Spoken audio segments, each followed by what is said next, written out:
कैसे हैं आप लोग। आज हम फिर से बात करने वाले हैं नारुतो एनिमे से रिलेटेड कुछ फैन थियरीज की, जिसमें पिछले वीडियोस के मुकाबले इसमें लोगों ने ज्यादा दिमाग लगाकर थियरीज बनाई है, जिसे देखने में आपको मजा आने वाला है। तो वीडियो को एंड तक जरूर देखना। चलो वीडियो को शुरू करते हैं। Theory number 1, Itachi possessing as ककाशी।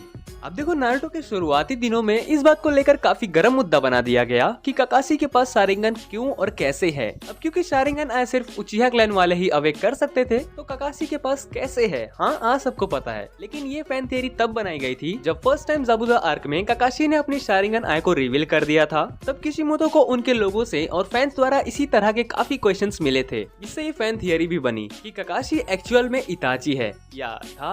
According to fan theory, जो कि अपने छोटे भाई पर नजर रखने के लिए एक जॉनिन और टीम 7 के लीडर के रूप में उनके साथ है। अब देखो, फैंस ने इस वजह से ऐसा सोचा था क्योंकि आप लोगों को याद होगा, शो में इताची की एंट्री होने से पहले जब भी इताची का फ्लैशबैक दिखाया जाता था या सासुके जब भी इताची की बात करता था, तब आमतौर पर इताची की एक आंख ही देखने को मिलती थी और तब ककाशी के बारे में किसी को पता नहीं था कि उसने शारिंगन आय कैसे हासिल किया, जिससे फैंस को इस थियरी पर पूरा भरोसा हो गया। अब देखो, ये ऐसा भी हो सकता है कि किशिमोतो सर की फोरशैडोइंग एंड प्लानिंग वाकई में इतनी ज्यादा जबरदस्त हो कि देखने वाले ऐसे थियरीज पर इजीली भरोसा कर लें।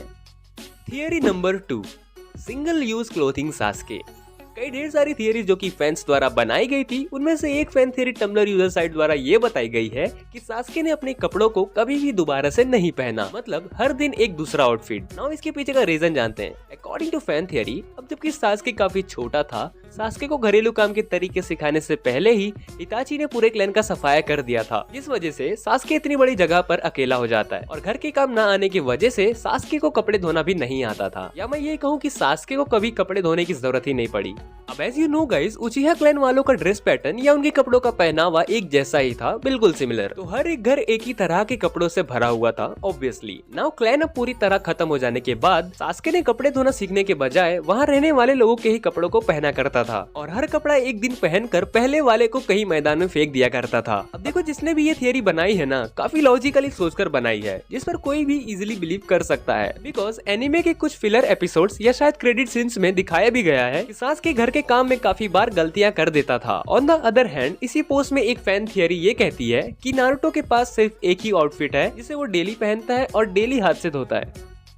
Theory number 3, speculation behind the Kaguya twist. सबसे ज्यादा सहमत नारुतो ओपिनियंस में से एक ओपिनियन ये है कि कागुया का इंट्रोडक्शन काफी जल्दबाजी में करा दिया गया और ये ऐसा भी फील कराता है कि कागुया की स्टोरी में जरूरत भी नहीं थी, मदारा वाज इनफ, जिस वजह से लोगों में बना हुआ सस्पेंस खत्म हो जाता है। That you know guys. Now Kaguya की एंट्री काफी जल्दी हो जाने की वजह से फैंस को ये सेटिस्फाइड नहीं लगा। अब भले ही स्टोरी क्लियर हो, जिस वजह से लोगों की थियरीज बनना शुरू हो गई और उनमें से एक पॉपुलर फैन थियरी ये है कि कागुया को नारुतो सीरीज में सिर्फ इसलिए ऐड किया गया था क्योंकि किशिमोतो के पास मदारा से छुटकारा पाने के लिए कोई ऑर्गेनिक सॉल्यूशन नहीं था। देखो, मदारा एक फैन फेवरेट नारुतो विलन है क्योंकि वो पूरी तरह से परफेक्ट था, फिर वो चाहे कोई भी क्वालिटी हो, उसका attitude, behaviour, mindset and purpose, वो क्या सोचता है, उसका लोगों को देखने का अपना नजरिया एंड उसके ऐसा बन जाने की पीछे की स्टोरी, एवरीथिंग वाज परफेक्ट। और जो चीज उसे सबसे ज्यादा पसंद करने के लायक बनाती है वो ये है कि मदारा हीरोज के लिए एक पावरफुल फोर्स की तरह था, मतलब कि विलन वाली वाइब्स देता था। वेल, प्रॉब्लम ये है कि मदारा काफी ज्यादा पावरफुल बन जाता है, इतना कि उससे निपटने के लिए स्टोरी में उससे भी ज्यादा पावरफुल बीइंग को ऐड करना पड़ता है। सो मे बी थियरी राइट हो, बिकॉज मदारा को इंट्रोड्यूस करने के लिए ही काफी एफर्ट्स लगा दिया गया था एंड जब एंड देन वो हर किसी से ज्यादा पावरफुल बन गया तो उसे हराने के लिए तो ऑब्वियसली कोई उससे भी ज्यादा पावरफुल चाहिए था। तो जो भी जैसा है अच्छा है। वैसे एक और चीज अच्छी हो जाएगी अगर आप मेरे चैनल को सब्सक्राइब कर देते हो, और अगर तुम्हें ये वीडियो पसंद आई हो तो वीडियो को लाइक करो और प्लीज अपने ऐसे फ्रेंड्स को शेयर करो जो एनीमे देखना पसंद करते हो और तुम्हें इसी तरह की और वीडियोस